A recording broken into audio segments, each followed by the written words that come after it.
오늘 새벽에 함께 볼 말씀 잠언 14장 31절에서 35절까지의 말씀 우리 한 목소리로 같이 읽겠습니다.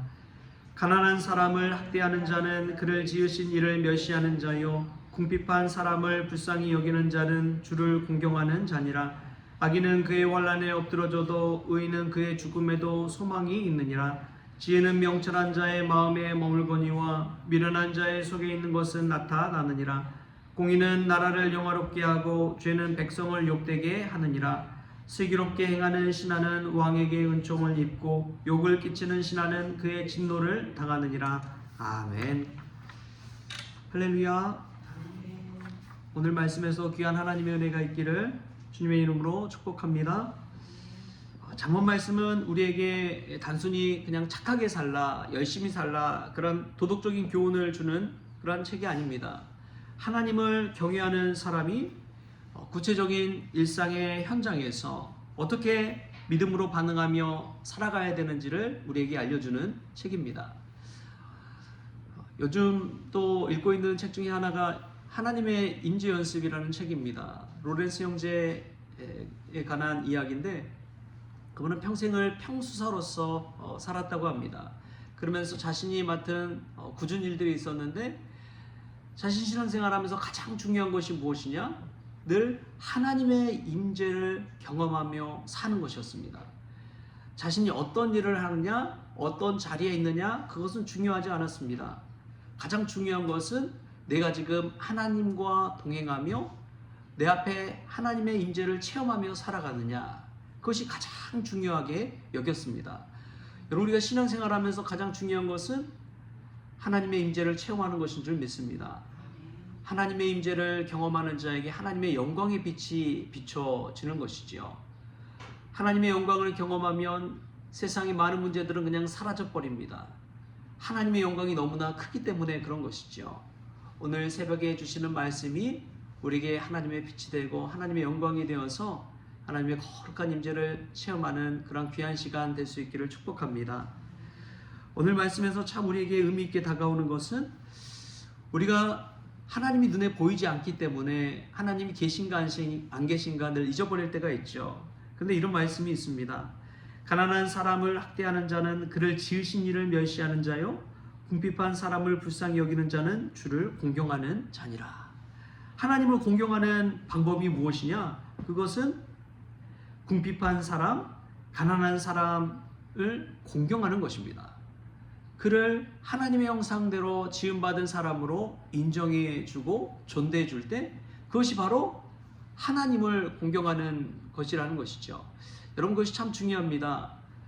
사람을 볼 때 그 사람의 남루함과 부족함과 이런 것을 바라보는 것이 아니라 그 사람을 볼 때 거기에서 하나님의 형상을 볼 수 있는 믿음, 그 믿음을 가진 자가 하나님을 공경하는 자로서 살아갈 수가 있는 것이죠. 우리 주님도 그런 말씀을 하셨습니다.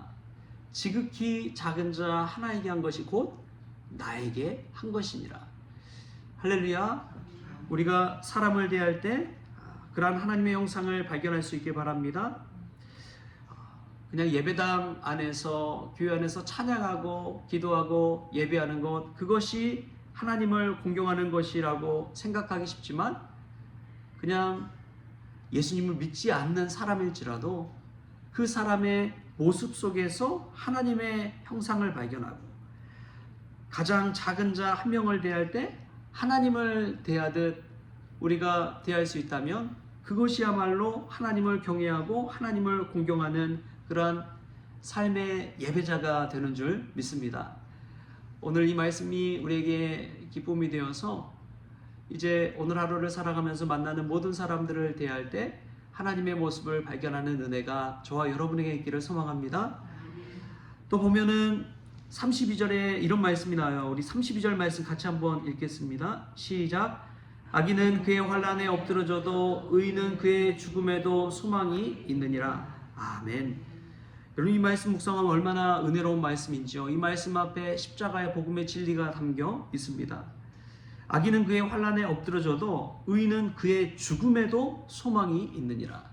예수님의 십자가의 죽음에도 소망이 있는 줄 믿습니다. 그 죽음이 어떤 이들에게는 큰 소망으로 역사하는 것이죠. 우리가 삶 속에서 실패할 때가, 넘어질 때가 얼마나 많습니까? 악인에게 실패는 그냥 넘어짐일 뿐이지만 의인에게는 그 실패는 성공의 어머니가 되는 법입니다. 하버드대 존 듀이라는 그런 교수님이 그런 이야기를 했어요. 한 번의 실패가 영원한 실패는 아니다. 한 번으로 실패가 영원한 실패가 아니다. 여러분 그 사실 한번 생각해 보면 그냥 한 번의 실패는 아무것도 아니라는 것을 깨달았으면 좋겠습니다. 그리고 이 실패, 고난, 환난을 믿음 안에서 어떻게 대하느냐가 참 중요합니다. 누구나 다 어려움을 가지고 계시지요? 누구나 문제를 가지고 있죠? 여러분 얼굴 보니까 뭐 문제 없는 분들도 계신 것 같아요. 그런데 그 문제와 실패를 내가 어떻게 받아들이느냐, 그 마음과 자세는 더 중요하다는 것입니다. 실패를 실패로 여겨버리면 아무것도 얻는 게 없습니다. 그러나 그 실패 속에서 하나님의 뜻을 발견하고 실패 속에서 삶의 교훈을 얻고 깨달음을 얻을 수가 있다면 그 실패 이후의 삶은 완전히 달라지는 것이지요. 어떤 한 남자가 있었습니다. 그 남자는 아버지가 알코올 중독이고 또 어머니도 알코올 중독이었습니다. 그래서 맨날 술만 먹고 오면 그 남자는 맞았대요. 그 아들은 맞아서 늘 힘들고 고달픈 인생을 살았답니다. 그럼에도 불구하고 그는 어떻게 해서든 자신이 원하는 삶을 좀 살아봐야 되겠다라고 생각했대요. 그래서 그가 길을 가다가 이 영화 촬영 현장을 본 거예요. 그래서 나도 저런 배우가 되어야겠다 생각을 했답니다. 그래서 자신을 좀 배우로 써달라고 이 감독을 찾아가고 또 방송국을 찾아가고 해도 아무도 받아주지 않더래요. 그래서 이렇게 하면은 아무도 안 써주겠다 싶어서 시나리오 작가로서 시나리오를 써가지고 이 시나리오에 자신을 주연 배우로 써달라라고 하면서 영화 감독을 찾아다녔다고 합니다. 근데 그렇게 찾아다닌 횟수가 1,500번이나 찾아다녔대요. 그러니까 1,500번을 실패를 경험한 거죠. 그리고 나서 자신을 20번 넘게 거절했던 영화 감독에게 한 번 더 1,501번째 찾아갔다고 합니다. 근데 그 영화 감독이 20번을 넘게 거절해도 찾아오니까 그래 한번 어떤 시나리오인지 한번 봅시다 하면서 보고 나서 그 사람 한번 캐스팅했다고 합니다. 한두 번 찍어보고 만약에 그 테이크가 마음에 안 들면 다시는 당신 쓰지 않겠습니다 라고 이야기했대요.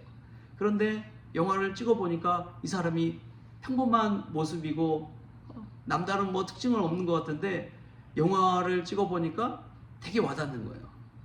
그래서 이 사람이 나중에 영화로서 성공하게 됩니다. 그 사람이 누구냐? 실버스타 스텔론입니다. 로키를 찍었던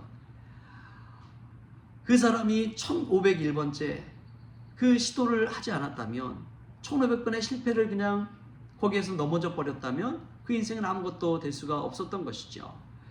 여러분 우리도 마찬가지 아닙니까? 오늘의 실패가 끝이 아닙니다. 그 실패를 딛고 내일을 어떻게 살아가느냐, 그것이 더 중요한 것이죠.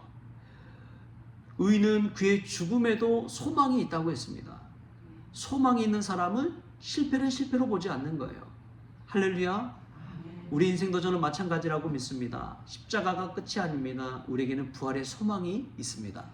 크리스천은 부활의 소망을 가지고 오뚜기처럼 다시 일어나는 삶을 사는 것이죠.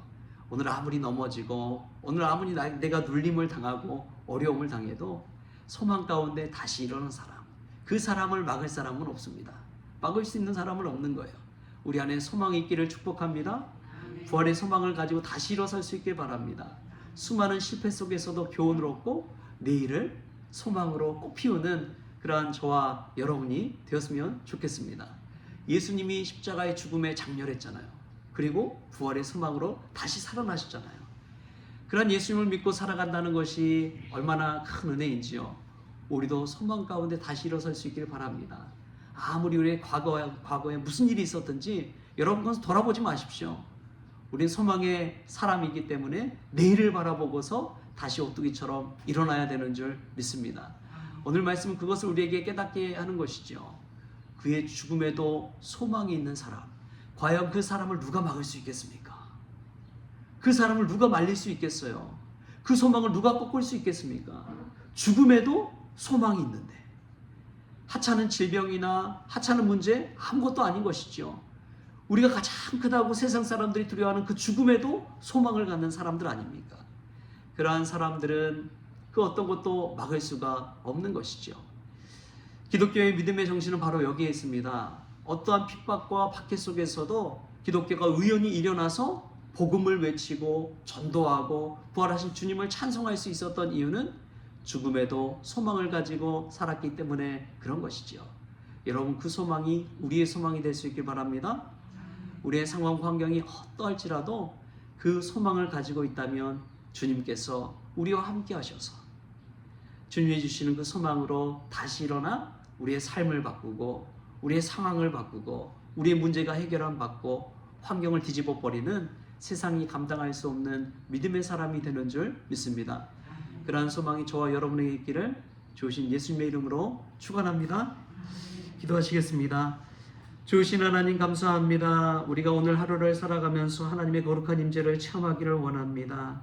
어떤 상황과 환경에 놓여 있든지 하나님이 계시다면 그곳이 곧 하나님의 나라 천국이 되는 줄 믿습니다. 주님, 오늘 만나는 모든 사람들의 모습 속에서 하나님의 형상을 발견하기를 원합니다. 그래서 하나님을 공경하는 것이 내가 만나는 그 사람을 공경하는 것이란 것을 깨닫는 지혜를 덧입혀 주옵소서.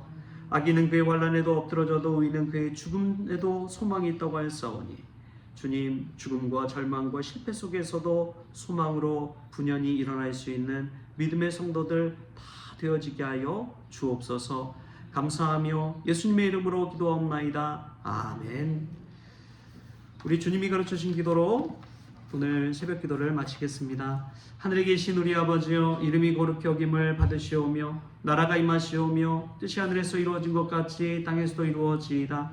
오늘 우리에게 일용할 양식을 주시옵고 우리가 우리의 죄진 자를 사하여 준 것 같이 우리 죄를 사하여 주시옵고 우리를 시험에 들게 하지 마시옵고 다만 악에서 구하시옵소서. 나라와 권세와 영광이 아버지께 영원히 있사옵나이다. 아멘.